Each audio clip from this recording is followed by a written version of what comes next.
My name is Jean Nick, and 2 years ago I had everything a woman could want. My husband Tom worked as a manager at the local bank. We lived in a beautiful house on Maple Street with our 5 wonderful children. Michael was 15, the responsible older brother.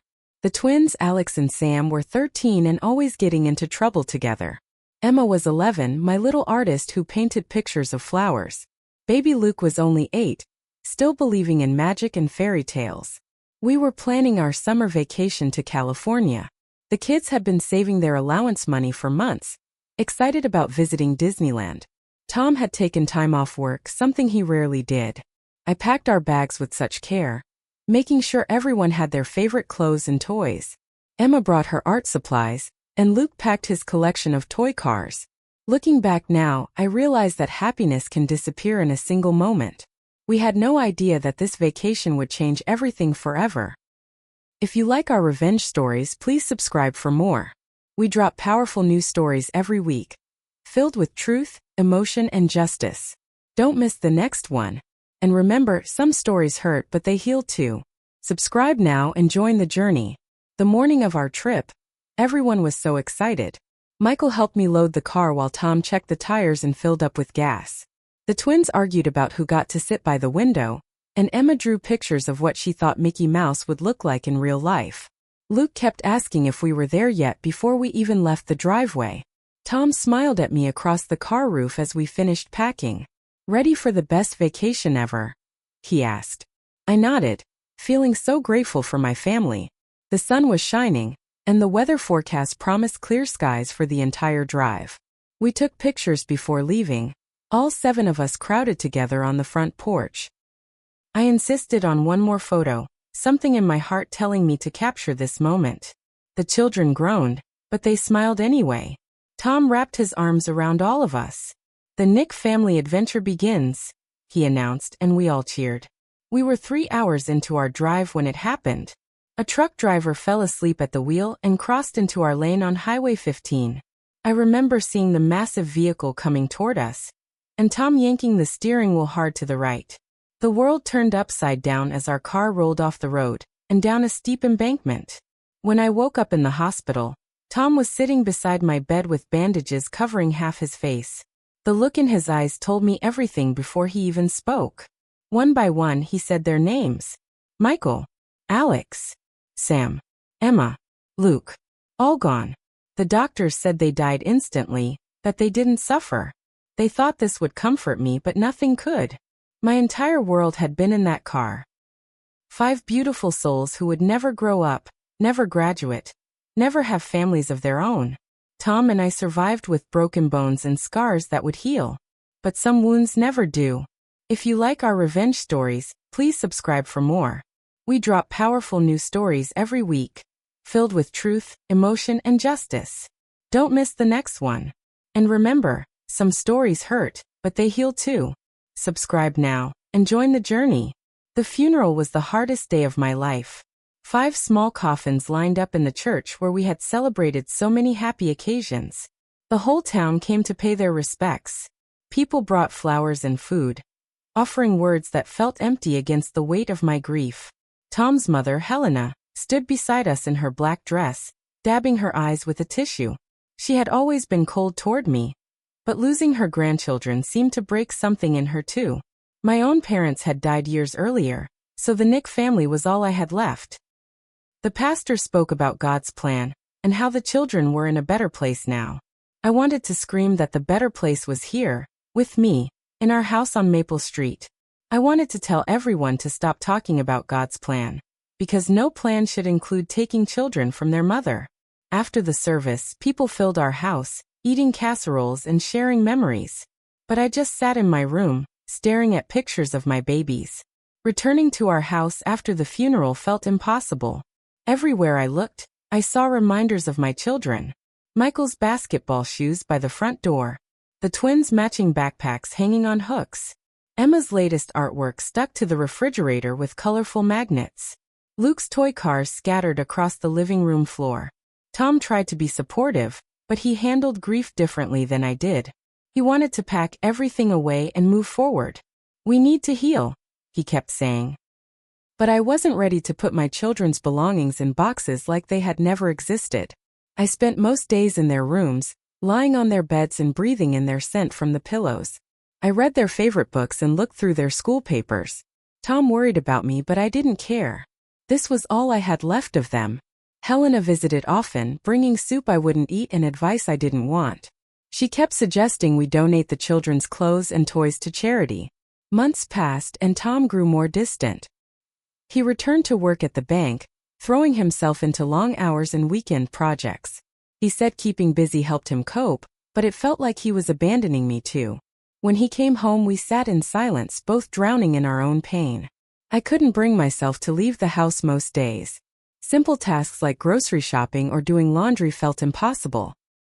The world kept moving around me, but I was stuck in the moment before the accident, when my family was still whole.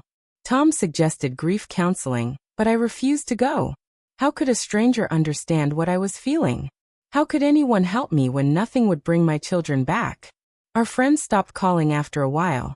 They didn't know what to say, and honestly, neither did I. People expected me to get better, as if grief had a timeline. But a mother's love doesn't disappear just because her children are gone. Helena continued her frequent visits, always with suggestions about how I should be handling things differently.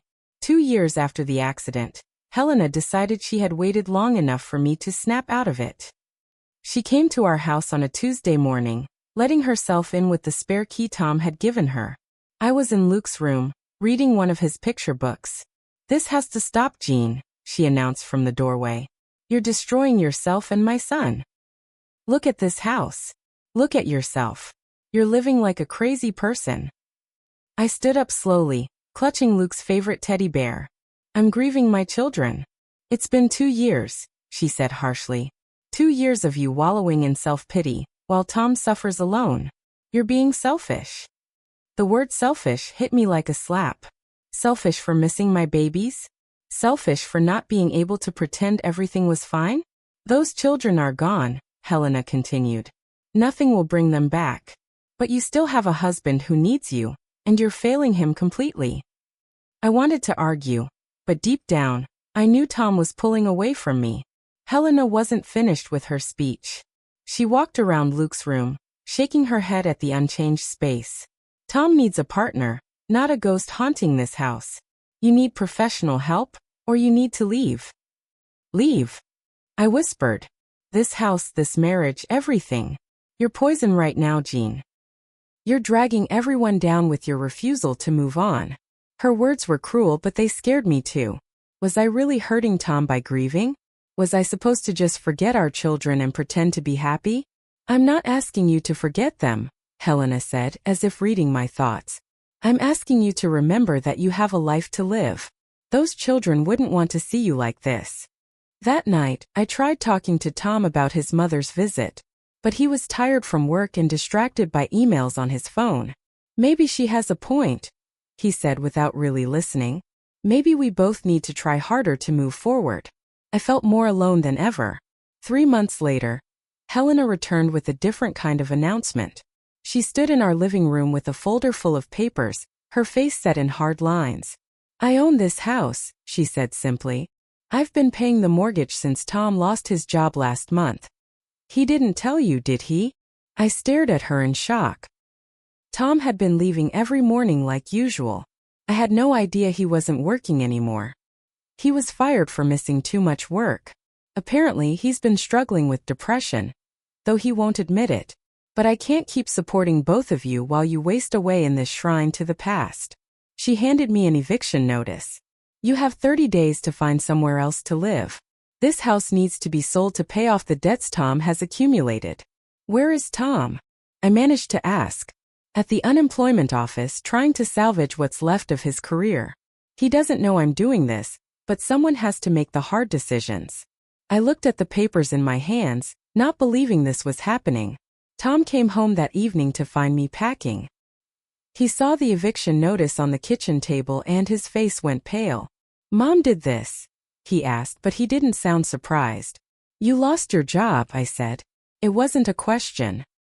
He sat down heavily in one of the kitchen chairs. 3 months ago. I couldn't concentrate, kept missing meetings. They said I needed to take time to deal with my personal issues before I could return to work. Why didn't you tell me? Because you have enough to worry about, he said. I've been looking for another job, but it's hard. Everyone knows what happened to us. They think I'm unreliable. We sat in silence for a long time. Then Tom said something that broke my heart all over again. Maybe this is for the best. Maybe we both need a fresh start. I realized then that I was losing him too. First my children, now my husband. Helena had succeeded in destroying what was left of my family. I packed one suitcase and left that night, not knowing where I would go. I spent my first night after leaving in my car, parked behind a grocery store. But it was January, and the cold was unbearable.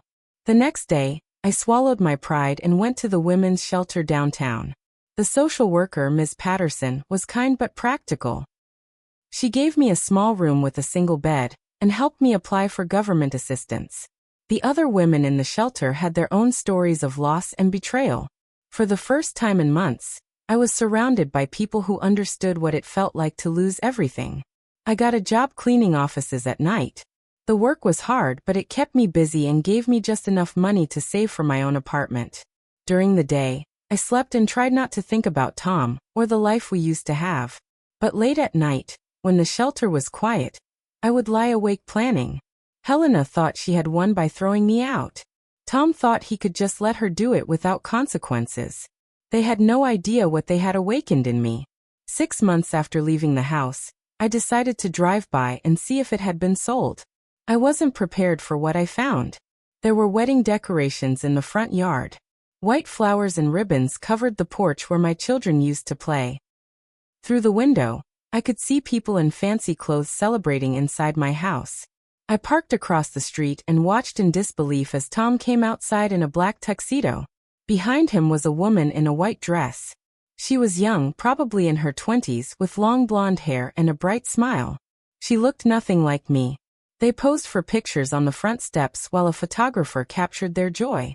Helena stood nearby, beaming with pride as she watched her son marry this stranger in the house where my children had lived and died. I sat in my car until the reception ended and all the guests left. Tom and his new wife went inside together, and the lights went out one by one. They were starting their new life in the home where I had lost everything. The next morning, I went to the public library and used their computers to research my husband's new wife. Her name was Amanda Foster, and she worked as a nurse at the hospital where Tom and I had been treated after the accident. They had met during one of his follow-up appointments. According to social media posts I found, they had been dating for over a year. There were pictures of them at restaurants, on vacation, and at various events around town. In every photo, Tom looked happier than he had been with me even before the accident. What hurt most was realizing that he had moved on so quickly while I was still grieving. While I was living in a shelter and working night shifts, he was falling in love with someone new. Helena hadn't just kicked me out of the house. She had made room for my replacement. I found their marriage license online, dated just 2 months after I left. They hadn't wasted any time making it official. I also discovered that Amanda was pregnant. Tom was starting a whole new family while I had nothing. I quit my cleaning job and got work as a waitress at a diner near the hospital where Amanda worked. I needed to learn everything I could about this woman who had taken my place. I changed my appearance, cutting my hair short and dyeing it brown. I wore glasses and different clothes so no one would recognize me. For 3 weeks I watched Amanda come and go from the hospital. She seemed sweet and friendly, always smiling at her coworkers. She had no idea that her husband was technically still married to me, since we had never filed for divorce. I also followed Tom to his new job at a different bank across town. He looked successful and confident again. Nothing like the broken man I had left behind. Helena had been right about one thing. Removing me from his life had allowed him to heal and move forward. But they had thrown me away like garbage, and now I was going to show them exactly what they had discarded. The plan started to form in my mind piece by piece. I spent months collecting information about Tom and Amanda's life together. I learned their routines, their friends, their favorite places to go. I found out that Amanda was 6 months pregnant with a baby girl they planned to name Hope. The irony wasn't lost on me. Tom was about to become a father again while his first 5 children lay in their graves. I also discovered that Helena had indeed sold our house, but not to pay off debts like she claimed. She had kept the money and used it to buy Tom and Amanda a new house in the suburbs. Everything had been a lie designed to get rid of me. But the most important thing I learned was that Tom had never told Amanda about me or our children. As far as she knew, she was his first wife, and Hope would be his first child. This gave me the perfect opening for my revenge. I started leaving anonymous notes in places where Amanda would find them. Simple questions at first. Ask your husband about Gene. Does he ever talk about his first family? The anonymous notes were just the beginning. I wanted Amanda to discover the truth slowly, the way I had discovered Tom's betrayal. I wanted her to feel the same shock and confusion I had experienced. I created fake social media accounts and sent her friend requests, posting old photos of Tom with our children in public groups she followed. I made sure the photos were tagged with dates from before she met him. I also sent copies of our marriage certificate and the children's birth certificates to her workplace, addressed to her with no return address. I wanted her to see official proof that Tom had been lying to her about his past. The most effective strategy was befriending her coworkers at the hospital. I pretended to be a concerned family friend who was worried about Amanda marrying someone with such a tragic past. I let them tell her what I had told them, making it seem like gossip rather than a direct attack. Within a month, I could see the doubt creeping into Amanda's eyes when she looked at Tom. My plan worked better than I had hoped. Amanda started asking Tom questions he couldn't answer, without revealing the truth. When she confronted him with the evidence I had provided, he had no choice but to confess everything. I watched from across the street as Amanda left their house with 2 suitcases, her face streaked with tears. She got into her car and drove away, and she didn't come back that night. Tom called Helena immediately, pacing back and forth in front of the living room window as he talked on the phone. I could see him gesturing wildly, clearly upset and confused about how Amanda had learned the truth. 3 days later, Amanda returned, but only to pack more of her belongings. Tom tried to stop her, following her to the car and begging her to stay, but she wouldn't even look at him. I felt a surge of satisfaction watching Tom experience the pain of being abandoned. Now he knew how it felt to lose everything and have no control over it. But this was only the beginning of my revenge. While Tom was dealing with Amanda leaving him, I was busy creating other problems for him. I had kept copies of all our financial documents, including joint accounts and credit cards that had never been properly closed after I left. I filed complaints with the bank where Tom worked, claiming he had stolen money from our joint accounts after abandoning me. I also reported him to the police for bigamy, since he had married Amanda without divorcing me first. The legal troubles started piling up quickly. Tom's new employer didn't appreciate having an employee under investigation for financial crimes and marital fraud. They suspended him pending the outcome of the police investigation. I also filed for divorce, demanding half of everything Helena had claimed Tom owned, including the money from selling our house. My lawyer was eager to take the case, especially when I showed him evidence that Helena had manipulated the situation to benefit herself and her son. Tom had no idea these attacks were coming from me. He thought his life was falling apart due to bad luck and Amanda's overreaction to learning about his past. Helena had been the mastermind behind my eviction, so she deserved special attention in my revenge plan. I spent weeks researching her finances and discovered that she had made some questionable decisions with Tom's inheritance money. I reported her to the IRS for tax evasion, providing evidence that she had hidden income from the house sale and other investments. I also contacted the bank she used, claiming she had committed fraud by forging Tom's signature on various documents. But the most satisfying part of my revenge against Helena was personal. I started a rumor campaign in her neighborhood and church community, spreading the true story of how she had thrown her grieving daughter-in-law out of her home and lied about the reasons. People who had respected Helena for years began to see her differently. They whispered about her cruelty behind her back and excluded her from social events. Her reputation in the community was destroyed within months. When Helena tried to call Tom for support, he was too busy dealing with his own problems to help her. I decided it was time to make my story public. I contacted the local newspaper and television station, offering to tell the heartbreaking tale of a grieving mother who was betrayed by her own family. The media loved the story. "Local woman abandoned after losing 5 children," was the headline that appeared on the front page.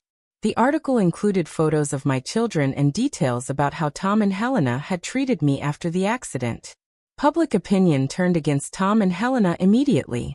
People were outraged that a man would abandon his wife after such a tragedy, and then lie to his new girlfriend about his past. Helena was portrayed as a heartless woman who kicked out her son's grieving wife. The story spread on social media, and soon people from across the country were commenting about the injustice I had suffered. Tom's name and photo were shared thousands of times, along with angry messages about his character. Within days, Tom lost his job permanently. No bank would hire someone with such negative publicity. Amanda had been staying with friends since leaving Tom, but the media attention brought her back into the spotlight. Reporters wanted to interview her about being deceived by a man who had hidden his tragic past. I felt sorry for Amanda in some ways. She was innocent in all of this, just a woman who had fallen in love with the wrong man. But she had also benefited from my suffering, living in the house where my children had played, and enjoying the life that should have been mine. When Amanda gave her interview, she painted herself as another victim of Tom's lies. She talked about feeling betrayed and manipulated, and how she couldn't trust someone who had hidden such an important part of his life. "I thought I was his first love," she said tearfully. "I thought our baby would be his first child. Finding out about Gene and those beautiful children he lost, it changed everything." Amanda announced that she was moving back to her hometown to have the baby near her family. Tom would not be part of their child's life. The divorce proceedings were brutal for Tom. With all the negative publicity and legal troubles surrounding him, the judge was not sympathetic to his situation. My lawyer painted him as a man who had abandoned his grieving wife and then committed bigamy. Helena was forced to return most of the money from selling our house, plus interest and penalties. The judge ruled that she had manipulated the situation illegally, and that I was entitled to compensation for my suffering. Tom was also ordered to pay me alimony for 5 years, even though he had no job and no prospects for employment.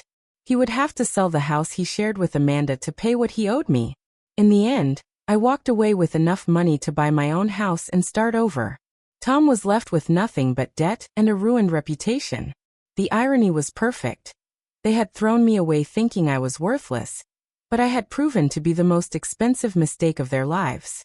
On the day the divorce was finalized, I sent Tom a letter. I wanted him to know exactly who had orchestrated his downfall and why. "Dear Tom," I wrote, "by now you've probably figured out that your recent troubles weren't just bad luck. You're right. I've spent the past year systematically destroying the life you built on the ashes of our family. You thought you could throw me away like garbage after our children died. You let your mother kick me out of our home and replace me with a younger woman. You lied to Amanda about your past and started a new family while I lived in a shelter. But you made one crucial mistake. You underestimated me. You saw my grief as weakness, but it was actually my strength. Every tear I cried for our children fueled my determination to make you pay for abandoning me. Now you know what it feels like to lose everything. Your wife, your job, your home, your future. All gone. Just like you made me feel." I ended the letter with the title I had chosen for my story. With the money from the divorce settlement, I bought a small house on the other side of town. It wasn't as big as the house on Maple Street, but it was mine, and no one could take it away from me. I also used some of the money to create a memorial garden for my children in the local cemetery. I planted 5 trees, one for each child, and installed a bench where I could sit and remember them. It was a peaceful place where I could feel close to them again. I started volunteering at the women's shelter where I had stayed, helping other women who had lost everything rebuild their lives. Many of them were dealing with their own stories of betrayal and abandonment, and I could offer them hope that things would get better. Slowly, I began to heal. The revenge had given me closure and justice, but it was the new purpose in my life that truly saved me. Helping other women find their strength reminded me of my own. I never saw Tom or Helena again, though I heard through mutual friends that they had both left town in shame. 2 years have passed since my revenge was complete, and I often think about whether what I did was right. Some people might say I went too far, that I should have just moved on and built a new life without destroying theirs. But those people didn't lose 5 children and then get thrown away by the people who were supposed to support them. They didn't have to live in a shelter while their husband started a new family in the house where their babies used to sleep. Tom and Helena made a choice to treat me like I was disposable. They decided my grief was inconvenient and my presence was unwanted. They threw me away thinking I would disappear quietly and never be heard from again. They were wrong. I am Jean Nick and I am not disposable. I am the mother of Michael, Alex, Sam, Emma, and Luke, and their memory lives on through me. I am a survivor who fought back when everyone counted me out. My revenge made Tom regret ever breathing my name, just like I promised it would. And I have never regretted a single moment of it. If this story moved you, don't forget to like the video, subscribe for more powerful narratives, and share your thoughts in the comments. We'd love to hear what part hit you the hardest. Thanks for watching.